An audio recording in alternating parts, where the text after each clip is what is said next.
£26 billion of tax hike. That's what Labour and Rachel Reeves have just dropped in today's budget. And I'm going to break down everything that's going to impact you as a property investor in today's video. Hi guys, I'm Jim Holland from Dan and Jim Property, which I run with my brother in the northwest of England. We buy houses and rent them out either as whole properties or by the room. And I've just completed my first HMO conversion, transforming a 3-bed house into a 6-bedroom property, and raised £160,000 in private investor funds to make it happen. Right now, I'm focused on filling my pipeline with 3 to 5 projects over the next 12 months, working towards my goal of building a portfolio of 50 HMOs. My ultimate bigger vision is to create freedom for myself and others through property, whilst providing high quality accommodation housing that people are actually proud to call their home. So if you want to follow along on this journey and learn about HMOs, conversions and property investing and managing your portfolio like a business, make sure you hit the subscribe button and let's grow together. As we can see here, £26 billion in tax hikes, and embarrassingly, the Office for Budget Responsibility actually leaked the budget before Rachel Reeves announced it, which was a big massive L for Labour. Now let's just go over some of the key things which are hitting us. So national insurance and income tax thresholds are frozen for an extra 3 years beyond 2028, which is going to drag more people into higher bands over time, which ultimately means we're all going to pay some more tax.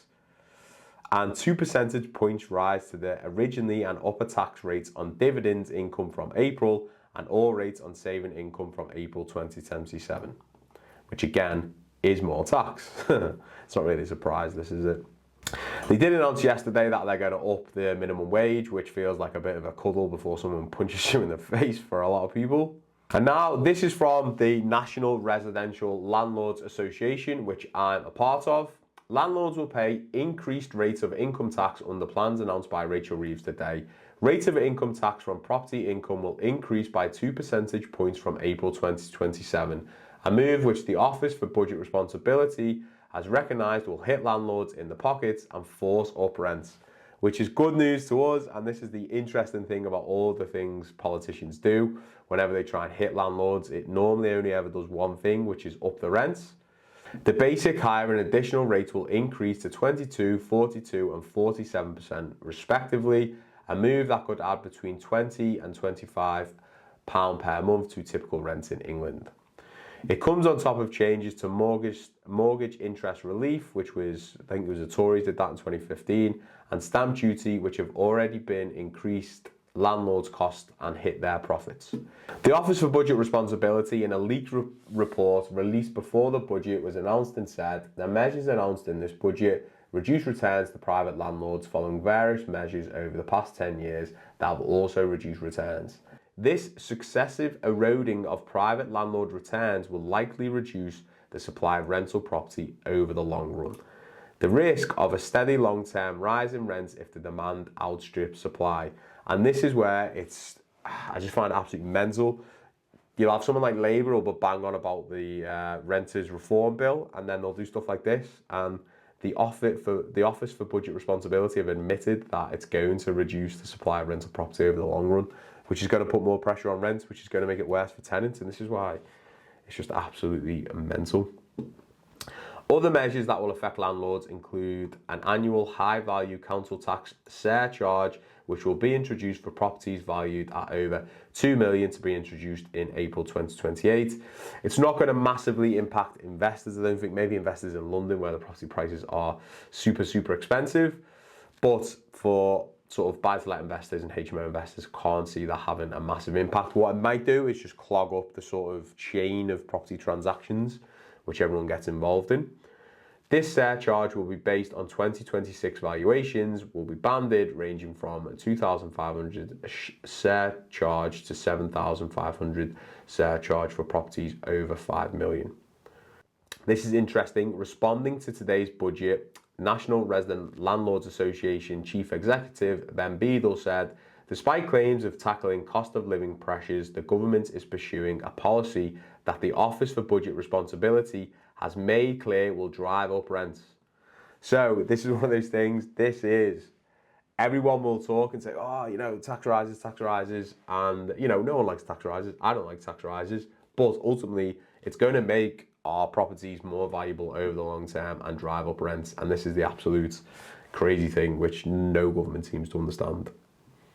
Almost 1 million new homes to rent are needed by 2030, but this budget will cobble together tenants with higher costs while doing nothing to improve access to the homes that people need.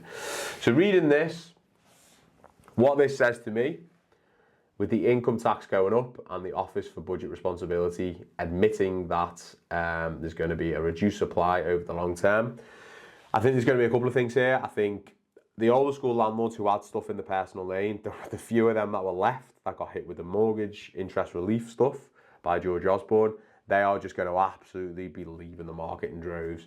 So lots of opportunity for those landlords who are exiting. Maybe they've got 1 to 5 properties and are just absolutely fed up with all the legislation and tax rises they've had to put up with. So they're going to exit. So investors like me, that's opportunity. So if you can network and connect with these investors and take their property off their hand, incorporate into a limited company so you don't have to put up with these things, I think that's the answer. So that's where the opportunity is, I think, at the moment. And let's have a look, Property Industry Eye, at some of the reactions here. Chancellor Rachel Reeves has just concluded her autumn budget statement, which includes new mansion levy tax on properties above 2 million from 2028 and a property income tax hike of 2% from 2027. New mansion tax charges. This will be an annual charge of £2,500 for properties worth more than 2 million and £7,500 properties worth over 5 million. Reeves said that this will be levied on owners and collected alongside council taxes. It is understood that the move will require the valuation of homes in the top council tax bands F, G and H for the first time since 1991. Reeves says that the new surcharge will raise 400 million by 2031 and will be charged on fewer than the top 1% of properties. And then we've got the property income tax hike. Reeves said, I will increase basic and higher rates of tax on property and saving income by 2 percentage points. I will ensure that the wealthiest will contribute the most, the ones with the broadest shoulders. She adds that 90% of taxpayers will not pay tax at all on their savings. GDP will grow by 1.5% in 2025. The Office for Budget Responsibility forecasts above 1% expected earlier this year. But from then on, the outlook is downgraded from what the fiscal watchdog predicted in March.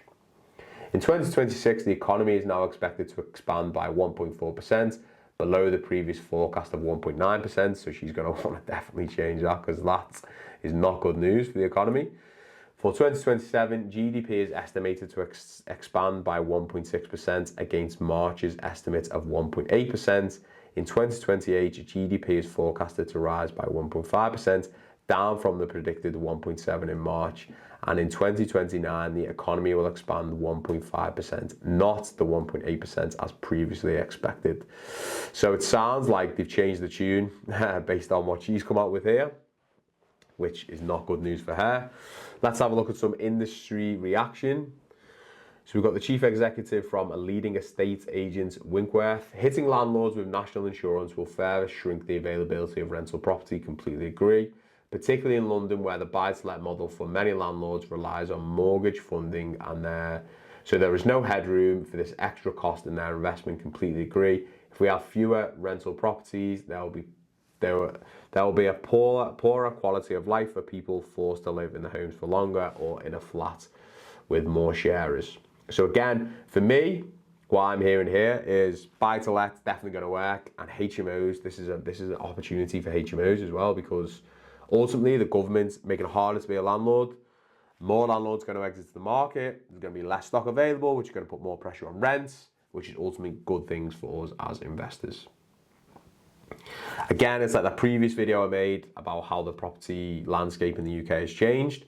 The amateurs are going to get completely wiped out with this, and this is just another tale of woe for the amateur landlord. Whereas if you can be professional and operate at a good standard, I think you're going to do all right. So here we go. We've got the head of research from Hamptons. After weeks of speculation that froze the housing market, the budget finally delivered clarity. A few surprises. The government opted for a council tax surcharge on homes worth 2 million or more. Headline grabbing, but relatively narrow in scope. It creates a cliff edge with homes just below the threshold gaining appeal, and the surcharge due from April 2028 after a nationwide valuation exercise could weigh on values of prime properties near the threshold over the next few years as reassessments and uncertainty play out. Still, given the price points at which it kicks in and the sums involved, the overall impact on the prime market is likely to be limited.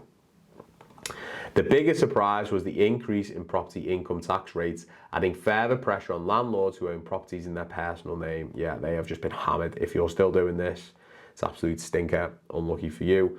Those operating through limited companies will remain unaffected, but for individual landlords who make up the bulk of the market and who are already squeezed by higher borrowing costs and previous tax changes, this could accelerate the trend of investors exiting the market over time. That risks reducing rental supply and pushing rents higher. Taken together, these measures should draw a line under months of uncertainty and give the mainstream market the clarity it needs to move forward, or even if the top end remains a little tentative. Despite headline tax rates on expensive homes and landlords going up, the OBR doesn't believe that new taxes will raise any money at all, with behavioural changes eating away at tax revenue. That's an interesting line at the end there. So yeah, personal landlords again taking a massive L. So in summary, we've got our mansion tax, which we just spoke about then, is going to hit the super wealthy, starting at £2,500. High value residential properties, probably mainly going to be down south. The effect's going to be reduces net rental yields on premium properties, suppresses luxury market demand. Buyers are probably going to negotiate a harder price on this, and direct annual costs hit landlords' cash flow. You've got the dividend rise, so if you want to take any money out of your business as a business owner or a property investor, there's going to be a 2% extra tax on dividend income. Property investors and business owners taking this out are going to be impacted by this. May now make sense to compare income as tax deductible expense versus capital gains versus dividends. So this is where getting to know and speak with your accountant is going to be super valuable. This fiscal drag, where they're going to drag more people to the higher tax brackets, is like a bit of a stealthy way for them to get more money. More rental income and capital gains pushed into higher tax bands, pay significantly more tax even if profit margins stay the same. Lots of investors are going to experience this, and rising rents automatically push you into higher brackets. We've already spoke about the 2% increase on property income for investors with stuff in their own name. And then they're also going after EV mileage as well, which, you know, lots of business owners have benefited from the tax advantages of electric cars. So they're going for that now. Cost per mile introduced for EVs. Many business owners used it for tax relief. So again, they're trying to grab them. Some of the positives: inheritance tax allowance transfer, 100% transferable relief between spouses. So that means you can pass large portfolios to surviving spouses without triggering inheritance tax, which is a major win for multi-property families. So that's a good one. Impact's going to be you can do better long-term estate planning and portfolio contingency. There's a fuel duty freeze, helps maintenance vehicles, and it keeps general operation costs stable for businesses. Another big one for a lot of people was the 2-child cap removal. More benefits available for larger families. Ultimately, it's going to drive rental demand and rents at family accommodation level. So your buy-to-lets, it's just going to put more pressure on the rents there. And she did announce some business rate support. Permanently lower business rates multipliers, particularly for retail. 750,000 retail spaces, hospitality, leisure properties are getting a reduced tax burden. And this is funded by higher rates on larger commercial properties, 500,000 above rateable value. And who's going to benefit? Small commercial landlords in the retail space, definitely going to benefit from that. And who's going to lose? Larger warehouses, distribution centres and corporate offices are going to foot the bill for that.